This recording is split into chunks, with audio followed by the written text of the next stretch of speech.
El siguiente programa no contiene escenas de sexo ni violencia. Para los menores se recomienda la compañía de padres o un adulto responsable.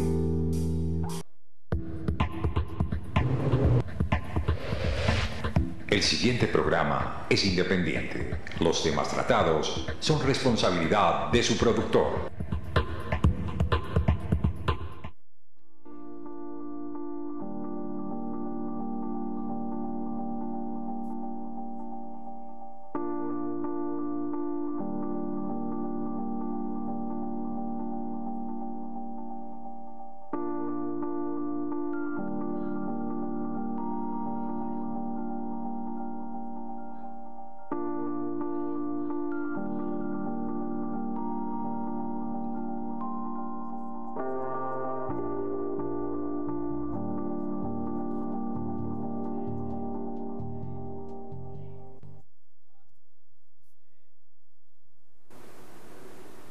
Bienvenidos todos y todas a Reacciones, un programa realizado por el colectivo de comunicaciones Plano Sur con el objeto de poner en discusión temas de su interés, personajes que crean historias de su quehacer, hechos que usted debe conocer.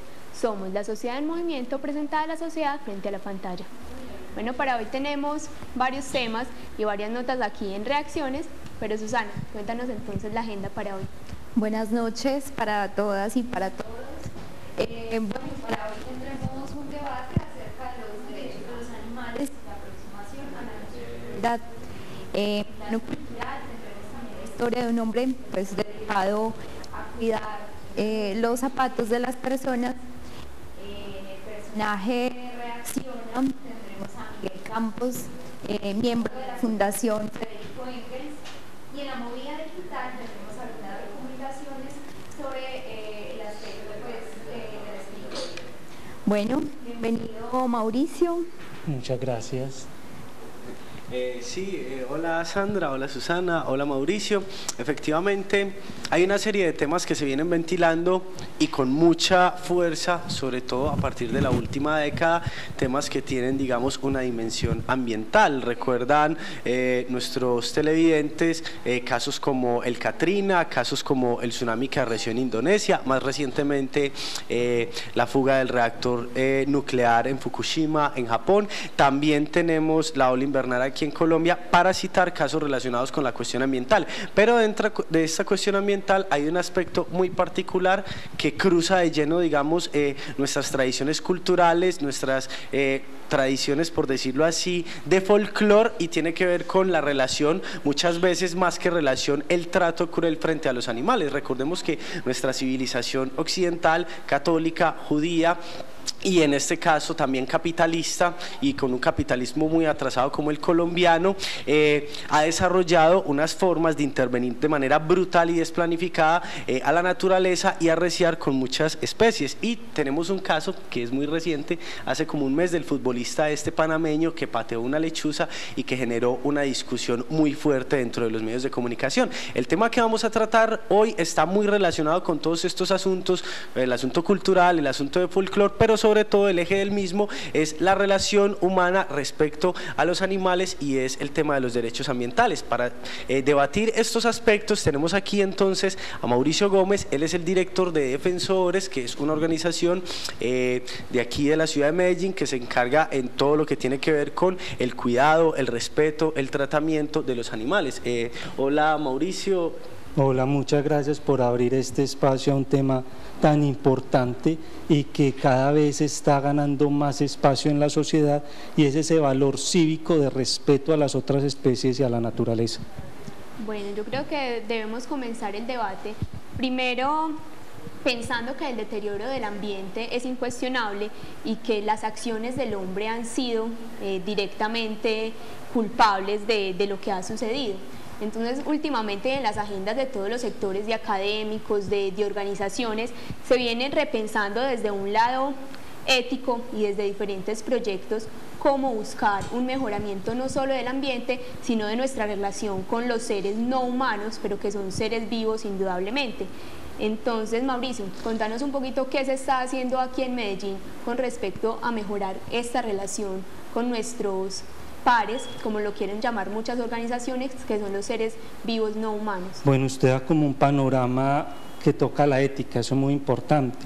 Hay un filósofo, Peter Singer, autor de Liberación Animal, tal vez de los primeros que tocó a nivel más profundo la relación de los humanos con otros animales.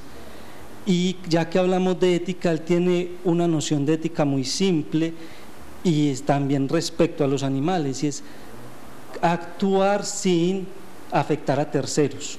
A partir de ahí, muchos grupos defensores de animales promueven acciones para proteger animales e inclusive acciones personales como el vegetarianismo, para que en la vida diaria no se afecte ni a los animales ni al medio ambiente, porque ustedes saben que la producción cárnica es de la que más impacto negativo tiene frente al medio ambiente. Medellín es la ciudad más avanzada a nivel latinoamericano en cuestión de protección de los animales, de promoción del respeto a los animales.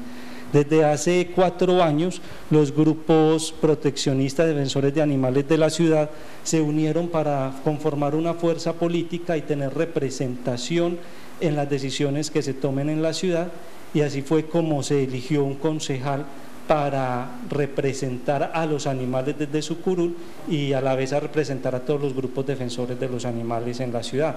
Son muchas las acciones, desde la primera ciudad que reemplazó la tracción animal por tracción mecánica. Aquí ya no vemos los caballos tirando de carretas y maltratados, ejemplo que tomó toda la nación, y a partir del 1 de enero del próximo año ninguna ciudad de más de 50.000 habitantes puede tener caballos de tiro. La esterilización masiva es un ejemplo para Latinoamérica, mientras acá en Medellín se esterilizan un promedio de 60-70 animales diarios. En ciudades como Bogotá se están eutanasiando 40 o 50 animales diarios para controlar la población de perros y gatos. Entonces estamos dando ejemplo de organización y de que las cosas sí se pueden hacer, solamente voluntad política y sensibilizar a la ciudadanía de la importancia de convivir en armonía con la naturaleza y en especial con los animales.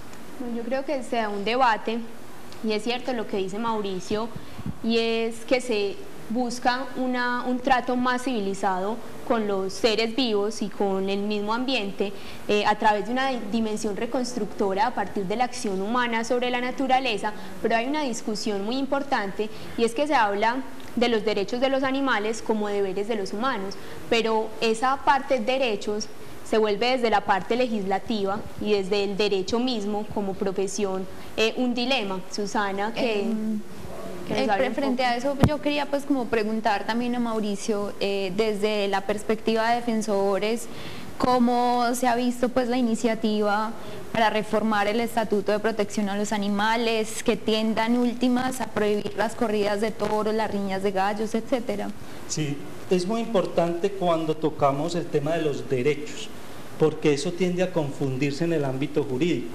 A nivel de protección y defensa de los animales, organizaciones internacionales tan grandes como la WSPA, que es la Sociedad Mundial para la Protección Animal, habla ya de bienestar animal, porque el bienestar sí es medible. Los derechos se confunden en el camino cuando se van defendiendo al compararse con los deberes y recovecos legislativos, etc. El bienestar es medible a partir de 5 libertades. Y así se ha podido ganar terreno en la promoción del bienestar animal en Europa y en muchos países. Es que el animal tenga libertad, esté libre de sed, de hambre, sea libre para expresar su comportamiento natural, tenga libertad, esté libre de dolor y sufrimiento, libre de angustia, y libre para, como te dije, expresar su comportamiento natural, cosas que a veces no se cumplen, y ahí se puede medir y también se puede partir para mirar cómo se puede reformar una ley, si es a partir del bienestar animal o no. Ahí hay una reforma en curso que no tiene sentido porque deja grandes baches de la ley, como los espectáculos donde se torturan y se matan animales, los deja intactos, no promueve la esterilización masiva ni regula o prohíbe los centros de zoonosis, que al final son unos centros para recolectar y matar perros y gatos en las ciudades. Entonces, en este momento, como está la reforma, no tiene sentido, es un ejercicio legislativo absurdo, porque no resuelve los problemas fundamentales de la relación de los ciudadanos con los animales. En efecto, lo que sucede con este debate, por ejemplo, desde el punto de vista jurídico, es que no se puede afirmar que los animales sean titulares de derechos propiamente, a la manera en que lo somos los humanos, ni que los puedan reclamar, obviamente, como lo hacen los humanos. El asunto es que se interpreta desde esta óptica que las asociaciones defensoras de animales están reivindicando esa titularidad de derechos en seres pues que si bien no son humanos, pues no pueden ostentar esa calidad así como lo ostentan las personas. Sin embargo, pues el asunto, por ejemplo, con la Corte Constitucional sí es muy problemática, porque pues definitivamente no dijo nada al respecto pues de las corridas.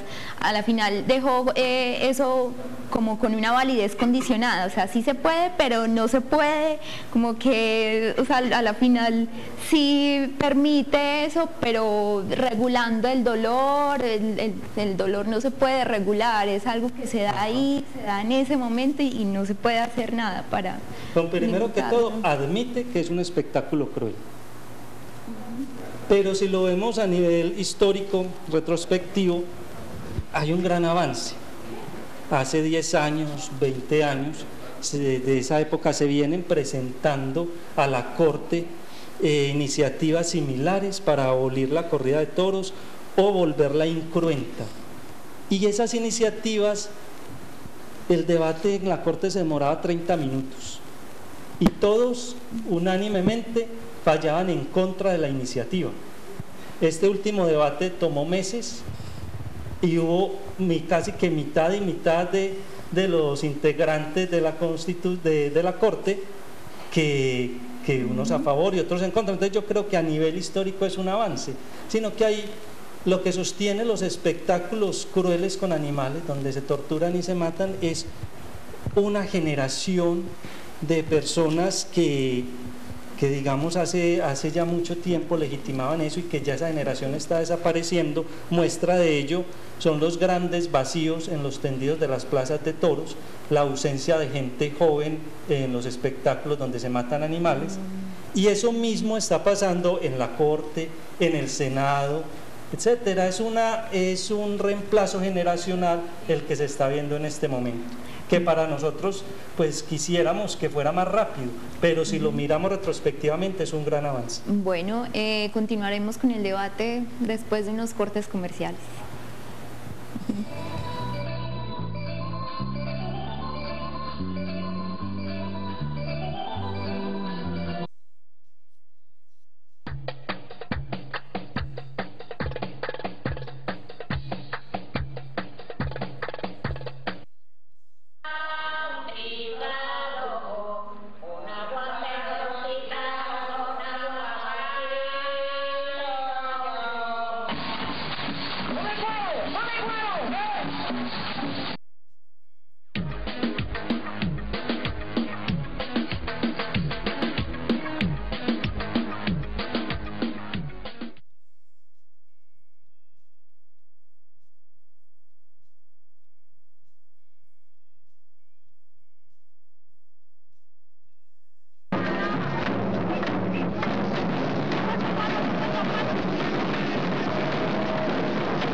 Reacciones. La sociedad en movimiento.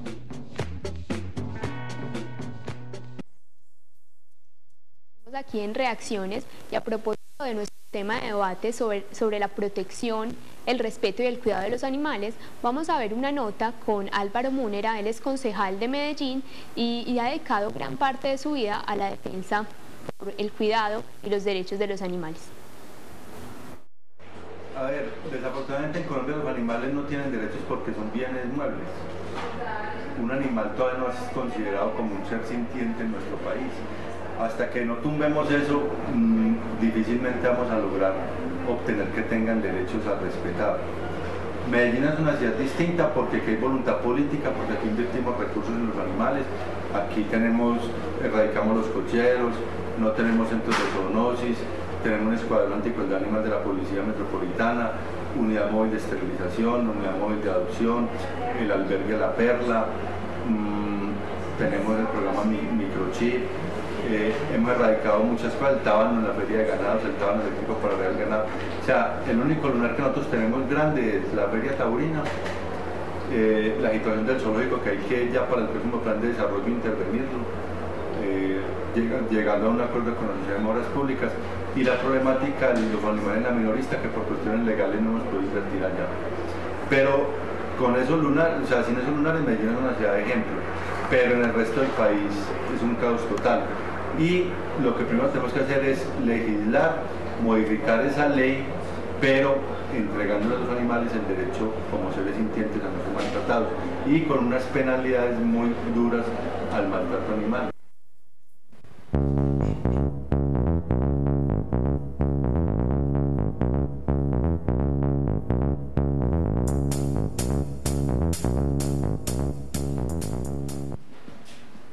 Bueno, más allá pues del debate jurídico, incluso fuera de él, pues uno podría considerar también que el asunto no debe tocar necesariamente con el derecho estatal, con las formas de protección estatal, que se pueden reivindicar algunas medidas a nivel administrativo, a nivel de la forma de gobernar o de administrar la ciudad como tal o el municipio, en fin, pero pues ya, por ejemplo, reclamar otro tipo de cosas pues podría ser incluso pues problemático desde el punto de vista incluso del derecho penal. Podrían empezar a reclamarse penas, castigos incluso severos para las personas que maltraten animales, en fin, o sea, también esto conlleva alguna problemática y conlleva también críticas incluso entre las personas pues que se dedican a estudiar fenómenos criminológicos, pero el asunto pues también como que cruza por otras partes. Es una iniciativa también de la misma gente o de las mismas organizaciones, ¿sí? Es el asunto de la movilización social, es lo que más importa quizá.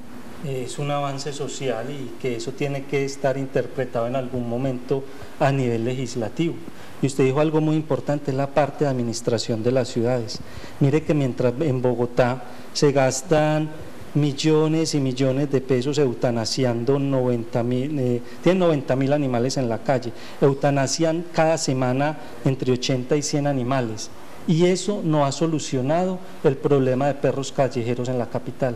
Mientras en Medellín la administración tiene un programa de esterilización permanente y sí ha solucionado el problema de perros y gatos en la calle. Entonces también tiene que ver con la administración de la ciudad y con el cuidado de los recursos de toda la población.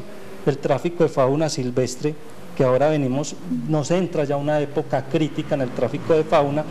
Eso, además de ser un recurso de todos los ciudadanos, la fauna silvestre, extraerla de su medio ambiente también pone en peligro los ecosistemas y al final el que pierde es el ciudadano. Entonces ahí deben haber leyes fuertes para controlar y castigar la compra y la tenencia. Precisamente con lo que ustedes dicen, yo creo que antes de llevarse a una discusión sobre eliminar o no ciertas prácticas que se hacen en contra, pues realmente son crueles con los animales, se debe cuestionar la conducta misma del ser humano. Se debe cuestionar que de por medio estén actos violentos hacia seres que no son inferiores, aunque así los hemos querido considerar, y que bueno, que al fin y al cabo esto propicia que paso a paso la crueldad que se tenga con los animales va haciéndonos más insensibles y va promoviendo que seamos seres violentos y aceptemos cualquier forma de violencia. Medellín es pionera en la sensibilización frente a espectáculos crueles con animales, específicamente las corridas de toros. Hace 5 años la plaza contaba con llenos totales, actualmente cuenta con mucho esfuerzo y regalando mucha boletería con 1/3 de asistencia. Y este año la campaña Medellín Antitaurina tocó un punto muy importante, y esas personas que disfrutan viendo torturar un toro, pero tienen en su casa un perrito que quieren mucho, unos recovecos morales extrañísimos, y la imagen de la campaña fue un perro en el papel de un toro de lidia, para que miren que todos los animales sienten por igual, y es mejorar la actitud de los humanos frente a los animales. Bueno, yo retomaría algo que dice María Teresa López de la Universidad de Salamanca, y ella propone que la crueldad sin duda no solo degrada a quien se ataca, sino a quien ataca. Entonces, evidentemente es una degradación del hombre mismo cuando trata mal a los animales, pero para hablar un poquito más de eso y sobre el referendo por la protección de los animales, nuevamente una nota con Álvaro Munera. Reacciones. La sociedad en movimiento. La reforma de la 84, la que está en trámite, desde mi punto de vista, es una reforma inocua, es una reforma muy floja. ¿Por qué? Porque no toca la eliminación de los centros de zoonosis, que yo lo llamo por su nombre, mataderos de perros, que es la forma como controlan los animales en estado de abandono en las demás ciudades distintas a Medellín. Mientras aquí nosotros albergamos, esterilizamos, cuidamos, protegemos, alimentamos y entregamos en adopción, en las otras ciudades recogen los animalitos abandonados y si a los 3 o 4 días nadie los reclama, los matan. Eso tenemos que acabarlo, y esa ley no toca, esa reforma, perdón, no toca para nada la eliminación de los centros de zoonosis. Tampoco habla de los espectáculos crueles con los animales, que tienen como excepción en el artículo 7º y por eso es que se pueden permitir. Y tampoco penaliza con cárcel el comprador de fauna silvestre, que desde mi punto de vista es la estrategia para nosotros acabar con el tráfico de fauna silvestre. El día que a una persona X se le den 2 meses de cárcel, no más, por tener un animal prohibido, nadie se va a arriesgar a comprarlo, porque cualquier vecino lo denuncia ante las autoridades, y yo estoy seguro que por un perezoso, una lora, una tortuga o una culebra, nadie se va a querer ir a la cárcel así sean 2 meses. Ahí acabamos con el tráfico de fauna silvestre. Eso lo estamos proponiendo en esa reforma y desafortunadamente no hemos tenido eco hasta el momento. Vamos a intentar a ver si con el ponente para cuarto debate lo logramos.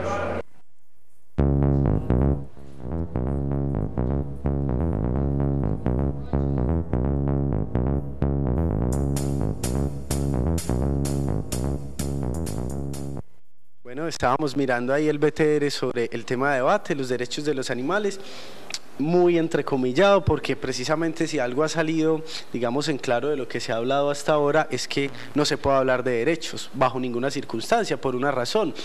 Para decirlo en forma teórica, el derecho regula las relaciones entre los seres humanos, y dado que los animales no son seres humanos, pues no poseen voluntad, no pueden ser objeto del derecho. Lo que sí se resalta también aquí es otra cuestión, y es que el derecho es limitado y es antropocéntrico, es decir, se basa en la presunción de que el hombre es el centro de la existencia de la totalidad de la naturaleza, y puesto que no lo es, porque existen otros seres que además, como lo ha resaltado bien nuestro invitado, tienen no conciencia, pero sí tienen, digamos, sensaciones de dolor y de placer, y esas sensaciones son una lesión frente a ellos, y por lo tanto también cultural y éticamente hablando son una sensación frente a nosotros.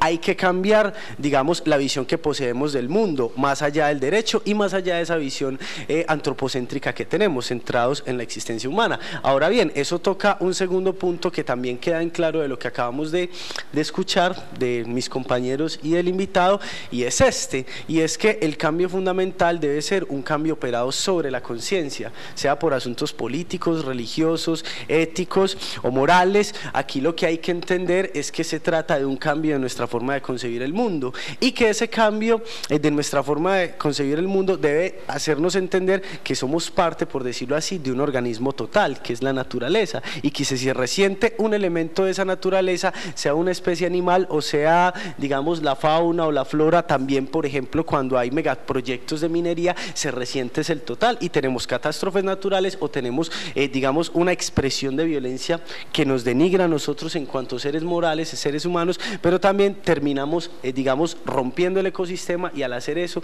terminamos acabando en nuestra posibilidad de existencia. Y ese sería el segundo punto, y que choca de lleno, digamos, con un asunto que ha sido el elemento de defensa que más se esgrime por parte de los defensores, por ejemplo, de las corridas de toro o de estas ferias, y es la cuestión de que ellas pertenecen a la tradición de los pueblos, a la cultura, al folclore, y es una cuestión de hasta qué punto, digamos, una tradición que se basa en el aniquilamiento de aquello que hace parte de nosotros, porque nosotros también somos naturaleza, hacemos parte de ella y ella de nosotros, hasta qué punto eso puede ser considerado cultura o folclore o tradición, etcétera. Bueno, primero que todo, yo no dije que los animales no tienen conciencia, porque de las herramientas que ha dado la neurociencia a partir de los años 70 sobre los mecanismos de pensar del animal no humano y del humano, eso ha permitido que la defensa de los animales tenga más sustrato. Además, una de las preguntas sin resolver es el estrato físico de la conciencia. Entonces no podemos meter el tema aquí en cuestión de los animales, porque los procesos cerebrales, mentales y de percepción del mundo de los animales son igual a los de los humanos, solo varía de pronto en cantidad. Nosotros podemos pensar más, pensar de otra manera, pero todos los animales, está demostrado desde la ciencia, piensan y tienen los mismos procesos cerebrales que los humanos. Bueno, por ese lado, ya la parte de la tradición es uno de los casos como más complicados que se ha encontrado la defensa de los animales, sobre todo lo de las corridas de toros y peleas de gallos, pero las tradiciones pues se van acabando y van cambiando. En Colombia y en otros países, de los 8 países taurinos, ya hay tradiciones que han desaparecido. Aquí en Antioquia había una que está casi extinta, y es matar un cerdo en diciembre en la calle al frente de todos. Eso era muy tradicional en Antioquia, y todos los diciembres se sacrificaban miles de animales porque era una tradición. En este momento ya eso está desapareciendo, y otras tradiciones peores que también están desapareciendo, como va a desaparecer la corrida de toros si no se vuelve incruenta, porque en este momento jóvenes como ustedes ya se dan cuenta de la inutilidad y el daño que es promover la tortura, sea de un animal, sea de una persona. Bueno, habría que mencionar alrededor de ese tema de la conciencia de que más que un asunto de cantidad es un asunto de cualidad, porque las percepciones pueden ser semejantes, pero las funciones, digamos, psíquicas son cualitativamente distintas: memoria, atención, razón, imaginación, articulación verbal, es decir, lenguaje, etcétera, etcétera, etcétera. Sin embargo, pertenecemos, digamos, dentro de esa visión ética a un mismo organismo global que es la naturaleza, y desde ahí sí hay una discusión pues claramente a favor de el buen trato, por decirlo de esa manera, a las especies animales y al conjunto, digamos, de la naturaleza, no solo a las especies animales como tal. Y hay otro segundo aspecto que sería muy importante recalcar dentro de esa nueva conciencia ética, o no nueva conciencia, porque esto es antiquísimo, solamente que ahora parece que por fin, digamos, hay más preocupación global y social sobre estos temas, pero es el hecho de que eso debe ser bidireccional, en un doble sentido, hacia los animales, pero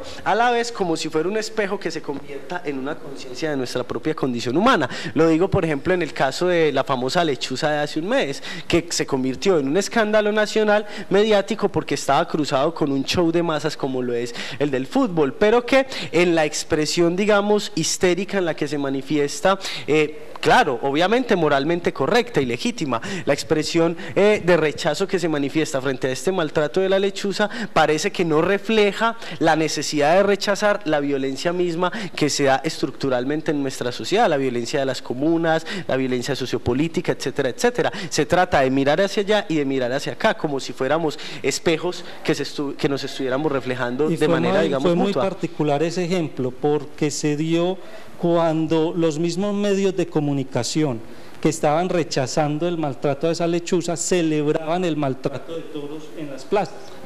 Entonces es una doble moral manifiesta y muy clara de los medios de comunicación, que no forman, sino que más bien deforman la opinión pública. Como lo hemos recalcado mucho aquí en Reacciones, estas políticas ambientales, bueno, y las políticas en general deben generarse desde la esfera pública, desde iniciativas colectivas que puedan propiciar estos mejoramientos, y estos mejoramientos y estos cambios de conciencia, como lo decía ahorita Adrián, se tienen que dar desde la educación. Y como lo decía también aquí el compañero, como lo decía Mauricio, se deben propiciar estos espacios porque es de parte y parte, como lo decía ahora, esta insensibilidad que se genera a partir de una violencia con el animal no puede dar otra cosa que un maltrato hacia el mismo ser humano. Muy interesante, y es una palabrita que es la clave para muchas desgracias de todos los animales de la naturaleza. Usted la dijo, el antropocentrismo. Toda la destrucción que vemos ahora de la naturaleza es a causa de esa actitud del ser humano. Correcto, y a propósito pues también de lo que has venido mencionando y de lo que han mencionado mis compañeras de SED, habría que mencionar ese lado económico y ese lado mediático de la cuestión, la responsabilidad de los medios de comunicación masivos en el sostenimiento de estas prácticas, entre comillas, culturales, pero que en términos reales son prácticas crueles e inhumanas, si entendemos por humano, digamos, algo moralmente elevado. Y por otro lado, esa dimensión comercial. Sí, por un lado, realmente, digamos, es un negocio esto, y hasta qué punto lo es, y por otro lado, si en el caso de que fuera un negocio que moviera empleos, que dijéramos moviera la producción, digamos, de riqueza, es un negocio moralmente correcto, como por ejemplo en el caso de la Coca-Cola, que es un negocio, pero es un negocio que mata, como por ejemplo en el caso de los textiles, que es un negocio, pero es un negocio que mata. Y aquí también, si se diera el caso de que efectivamente es un negocio, es moralmente aceptable un negocio que se genera a partir de matar y de masacrar, digamos, a la población animal o a las especies animales en sus diversas esferas. Es muy sencillo, digamos, fuera de que si el negocio es aceptable, pues de hecho es perverso, es un negocio basado en la tortura y la matanza de animales. Económicamente, si dejaran de recibir los cientos de millones de pesos que reciben de los impuestos de los ciudadanos a través de la gobernación de Antioquia, estoy seguro de que ese negocio no duraría, porque no es viable como negocio, no es económicamente viable una feria taurina, al menos en Medellín. Y con Macarena lo dijo muy claro en diciembre de 2009, de que ya no iba más con la feria taurina porque no era rentable. Entonces, como negocio no funciona. Tuvo que la gobernación inyectarle cientos de millones de pesos para tener una vida artificial, que es lo que tiene la feria taurina. Entonces eso evidencia que económicamente tampoco es viable. Inyectarle o despilfarrar. Votar, mire qué interesante eso, en encuestas hechas por Caracol y otros medios de comunicación, el 94% de las personas en Medellín rechazan las corridas de toros, y son las que pagan la corrida de toros a través de los impuestos. Bueno, frente a este debate que sin duda pues sigue vigente y presente a propósito del referendo que se quiere pues promover para incluso promover esta iniciativa legislativa de prohibición de las corridas taurinas, pues el debate sigue vigente, sigue abierto, es asunto moral también, pero asunto del derecho o no, en fin, eso también queda pues como para que formen su opinión al respecto. Bueno, queremos Muchas agradecer a Mauricio Gómez por acompañarnos hoy. Hay que recordar que estos proyectos que se vienen generando sin duda son un cambio radical a la sensibilidad, y que estas justicias que podemos generar con los animales puedan generar justicia para nuestras próximas generaciones. Muchas gracias por este espacio. Bueno, no siendo más, aquí en el debate vamos a unos cortes comerciales y ya regresamos.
Aquí a Reacciones. Sin duda alguna, desde 2008, uno de los temas que más han arreciado o que más generación han preocupado, discusión, polémica y en muchos lugares movimientos sociales de protesta y hasta revoluciones, ha sido el tema de la crisis económica que empezó en el 2007 con las hipotecas subprime y se extendió luego en el 2008 con el quiebre del sistema financiero.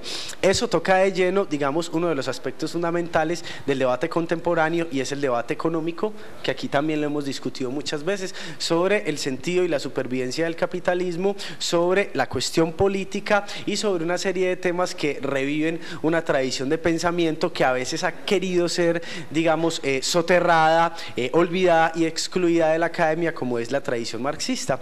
En nuestra sección El personaje reacciona, vamos a ver a un compañero que es librero y que trabaja en la editorial de textos marxistas más importantes en habla castellana, que es la editorial de la Fundación Federico Engels. Aquí tengo la revista, un ejemplar de la revista Marxismo Hoy del presente año, que es precisamente sobre el capitalismo en crisis, sobre la situación actual de crisis económica del capitalismo. El compañero Miguel, que viene entonces en la sección El personaje reacciona, a compartir con nosotros.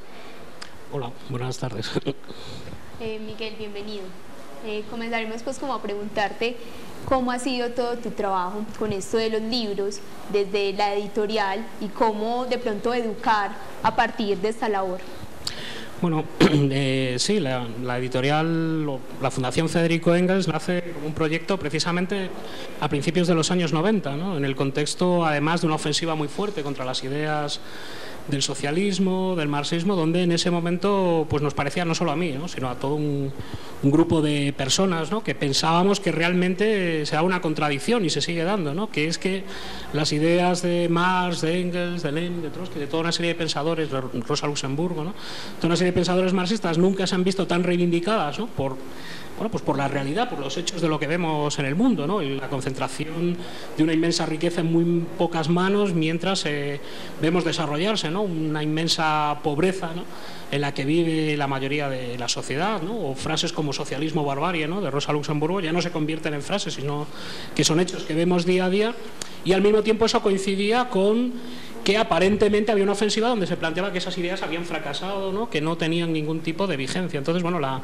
Fundación Federico Engels nace como un primer proyecto, en primer lugar, de recuperar la publicación de esos textos, ¿no?, y de difusión de los mismos, pues entre el movimiento obrero, entre el movimiento estudiantil, bueno, y en general entre la ciudadanía, para reivindicar ese pensamiento, ¿no? Y bueno, pues desde el año 91 hasta acá, como ha dicho Adrián, pues bueno, se ha publicado ya más de 70 títulos, ¿no?, que se han recuperado, en muchos casos títulos que no se podían encontrar ya en habla castellana, ¿no?, en habla española, desde la Revolución Traicionada de Trotsky hasta libros como El Estado y la Revolución de Lenin, el propio Manifiesto Comunista, que son libros que hoy uno los lee y te sirven para entender muchas de las cosas que ocurren en este momento en el mundo, ¿no? Precisamente iba a preguntar alguna cuestión sobre el sindicalismo, digamos, cómo se articula también la teoría marxista con organizaciones sindicales, en fin, en qué sentido pues apoya también el trabajo en la organización y con la cuestión del centralismo democrático. Pues me gustaría pues como que habláramos un poco de estos elementos a nuestros teleaudientes.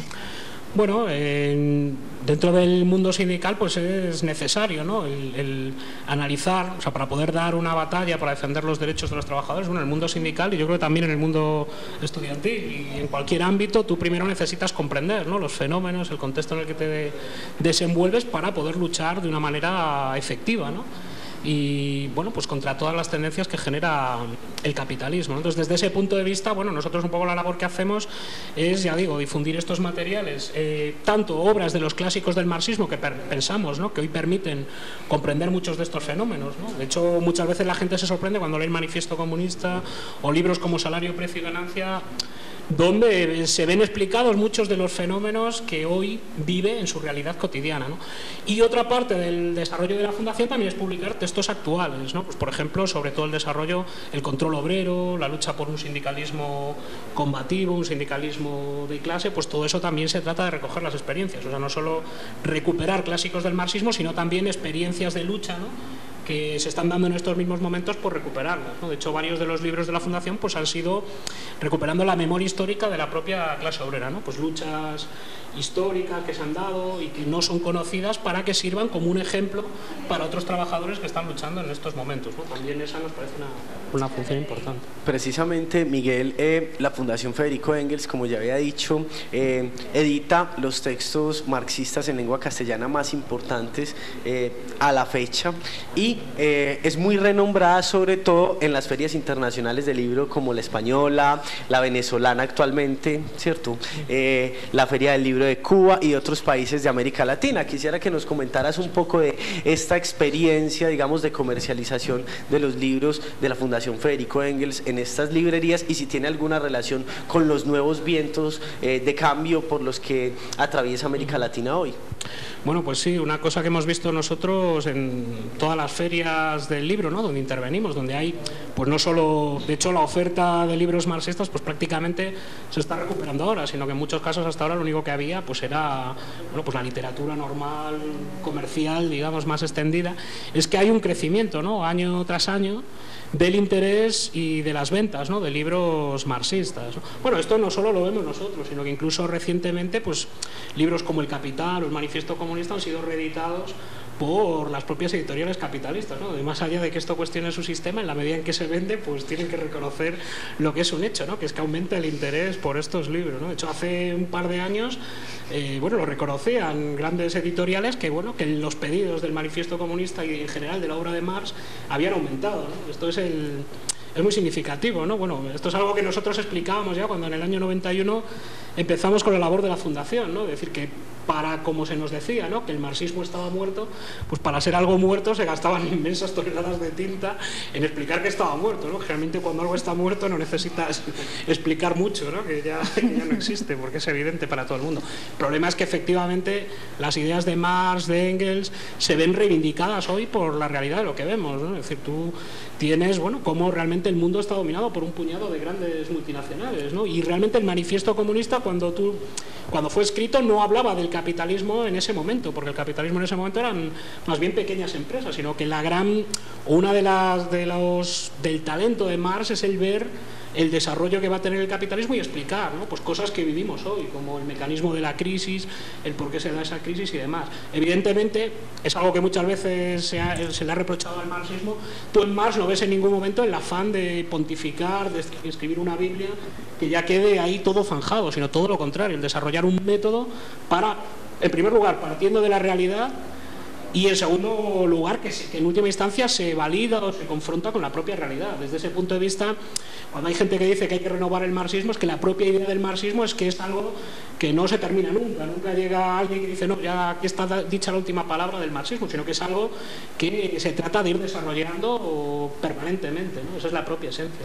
Y ya para terminar, y sabiéndose de la criminalización que se le hacen a los pensamientos críticos de algún sistema, ¿cómo vos personalmente seguís en pie esta labor?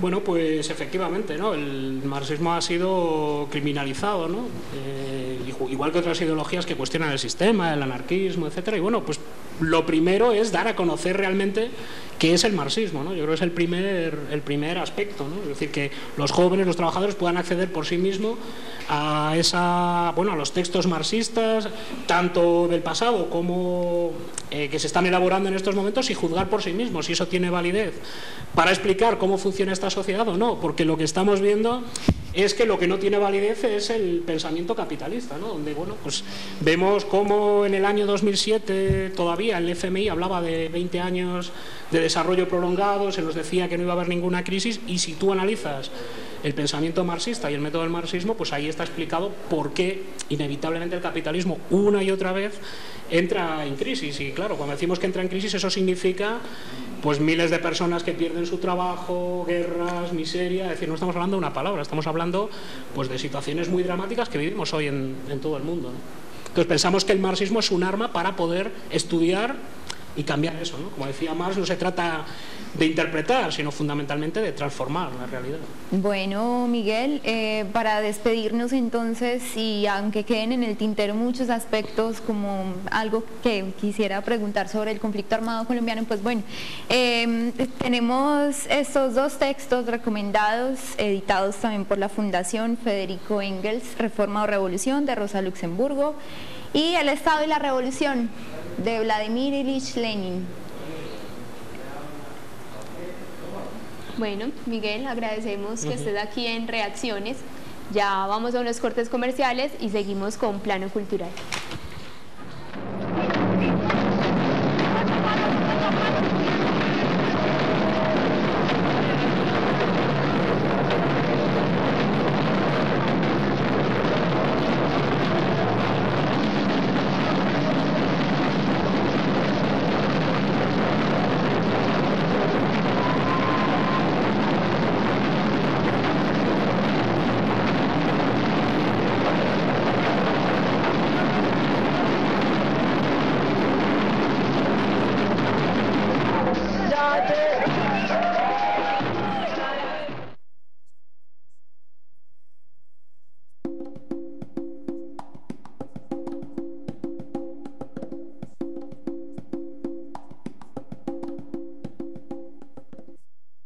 Buenas, bienvenidos a Plano Cultural, sección dedicada para las diversas manifestaciones artísticas y para las múltiples movidas culturales en que se encuentra un individuo o un conglomerado de ellos que aquí llamamos en Reacciones Sociedad.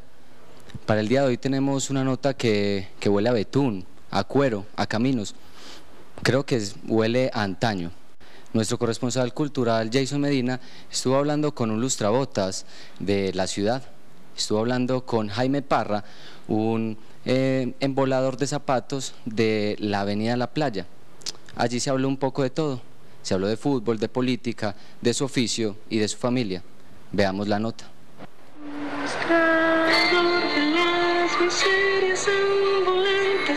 Sé que todos usan guantes para estrechar tu mano, sucia desde el antebrazo. ¿Hace cuánto está don Jaime por acá trabajando de lustrabotas? Sí. Llevo 35 años. 35 años. Estaba yo muy joven cuando me vine a trabajar en esto. 35 años. ¿Ha sido más por deber o en verdad sí le ha gustado embolar los zapatos? Sí. Pues a mí me ha gustado más esta profesión. Sí. Pues he sobrevivido más, pues, y me ha dado, con eso levanté los hijos pues como la señora y todo eso. Claro que la señora mía ya murió hace como en el 97. Y entonces yo quedé ya viudo. Y don Jaime, en todo este tiempo que ha trabajado en volador, ¿con qué se ha encontrado? O sea, la ciudad, ¿cómo ha visto la ciudad en todo este tiempo? En todo este tiempo ha progresado mucho. Sí. Porque yo a Medellín lo vine allá, no había todos estos edificios que hay ahora. Ajá. O sea que Medellín ya ha progresado, ya habemos más habitantes ya. Jaime Parra. Parra. Los Parra de Caldas. De Caldas. que mi papá era de aquí, Miguel Ángel Parro. Mi papá era de aquí y mi mamá de Andrés ¿Cómo Bacán. la política, don Jaime? La política que ahí no me ha gustado. Hasta ahora pues yo no les he visto pues que hagan algo, no he visto nada.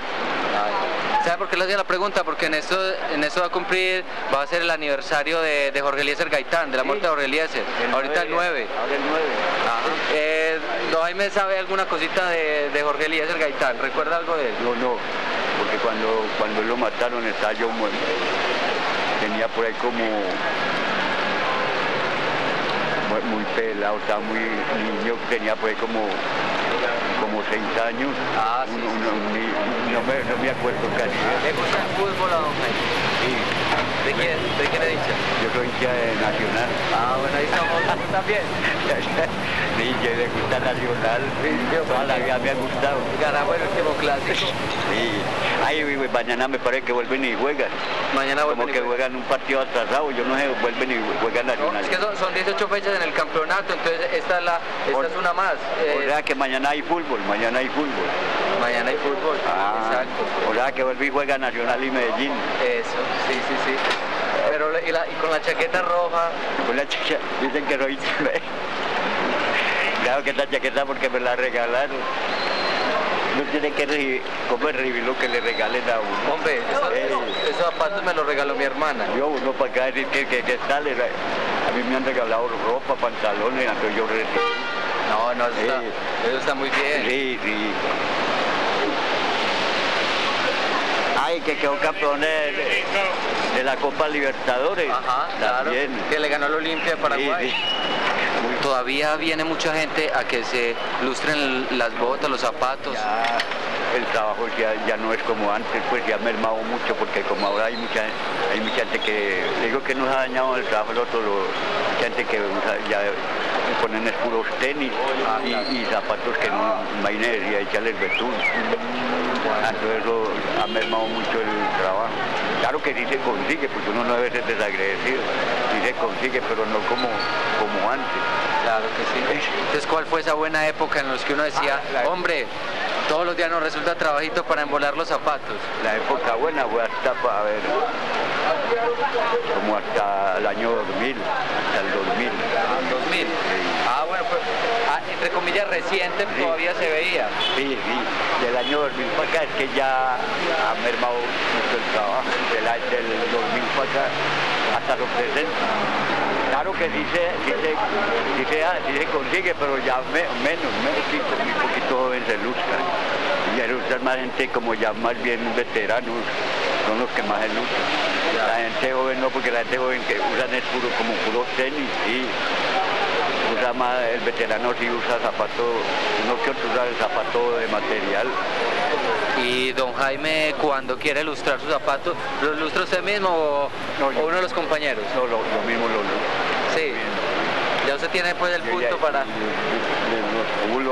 O me hago la lustrada sencilla, porque la sencilla es mejor que la pulida, porque la pulida eso va quebrando mucho el zapato, la pulida. Ah, ¿cómo así? Es mejor la lustrada sencilla. Claro que a la gente y ahora le gusta, la mayoría le gusta es la pulida, pero luego acaba más ligero el zapato. La lustrada sencilla, manta y cepillo, dura más, pues conserva más el zapato. Es decir, que entonces en ese momento yo voy a tener una sencilla. Sí, es que es mejor la sencilla. Pues le doy un consejo, porque claro que le dura más la lustrada sencilla que la pulida, porque la pulida se opaca, pero no por un ratico nomás.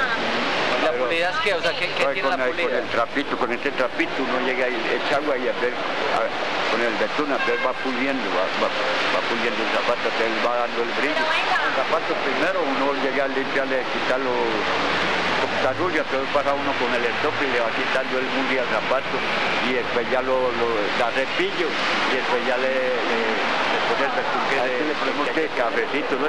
Sí, echémosle café. Hace rato no los embetunaba. O negro. No, ese es café. Ah, sí.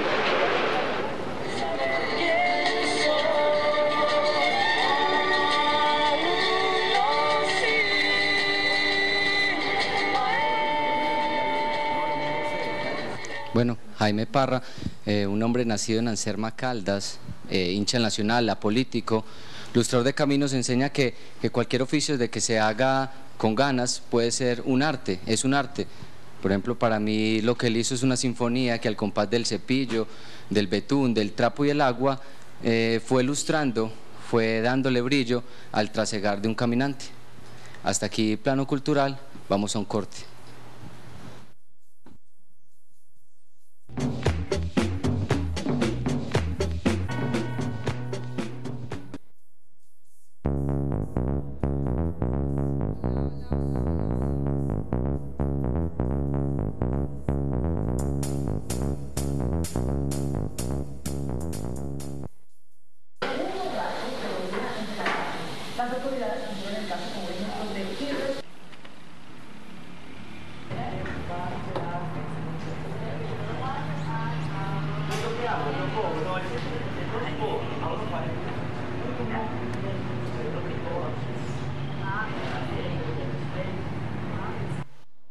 Bienvenidos a la movida digital. Les cuento que el lunes inició en Las Vegas la feria anual de la Asociación Nacional de Radiodifusión NAP, la más importante del mundo en medios electrónicos de difusión masiva y digitales. La protagonista, la tecnología 3D. Por ello, para abrir este certamen estuvo en el evento James Cameron, director de Avatar, quien aprovechó su paso por el certamen para anunciar la creación de una empresa 3D.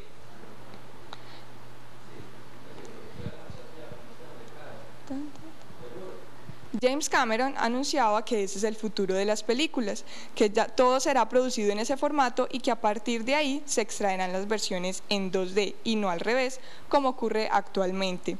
Asimismo, las conversiones en las películas desaparecerán cuando la tecnología se extienda al hogar, a las televisiones de casa. Hay que llegar a ese público, añadió James Cameron en dicho evento, que entre los que se cuentan con 1.500 expositores y se esperan la visita de unas 100.000 personas de 150 países diferentes. Vemos imágenes de Avatar, que ustedes, pues si ya se la vieron, recordarán viejos momentos y si no, pues se animarán a verla. De otro lado, tengo también dos recomendaciones que espero sean de gran utilidad para ustedes y las puedan aplicar en casa.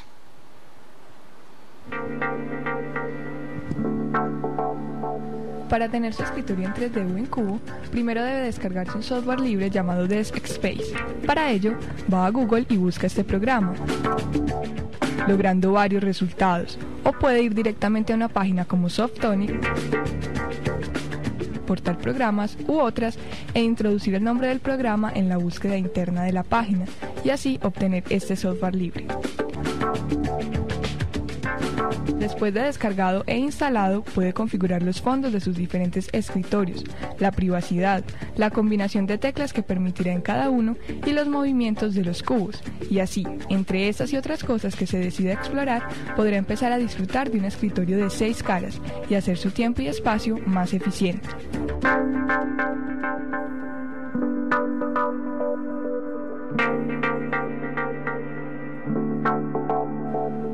Por otro lado, si usted es de los que se queda mirando el escritorio mientras carga su video en YouTube, le cuento que su espera puede ser un poco más amena. Atento. Cuando aparezca el indicador de carga, haga clic sobre el recuadro del video. Luego, presione las teclas direccionales y puede empezar a disfrutar de un divertido y entretenido juego de culebrita.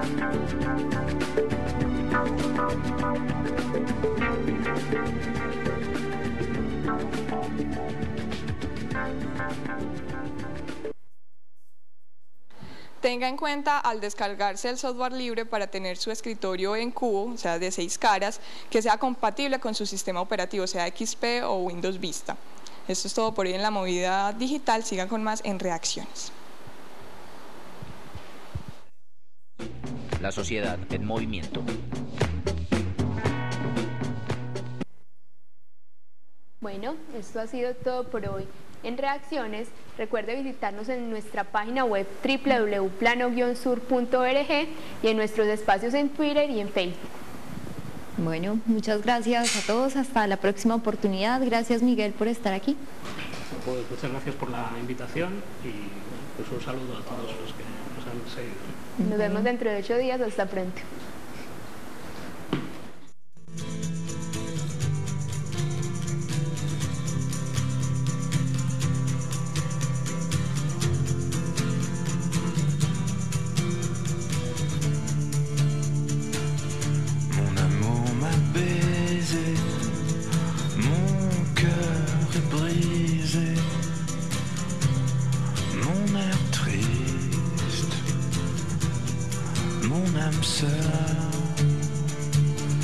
Mon amour a biaisé sa robe est froissée.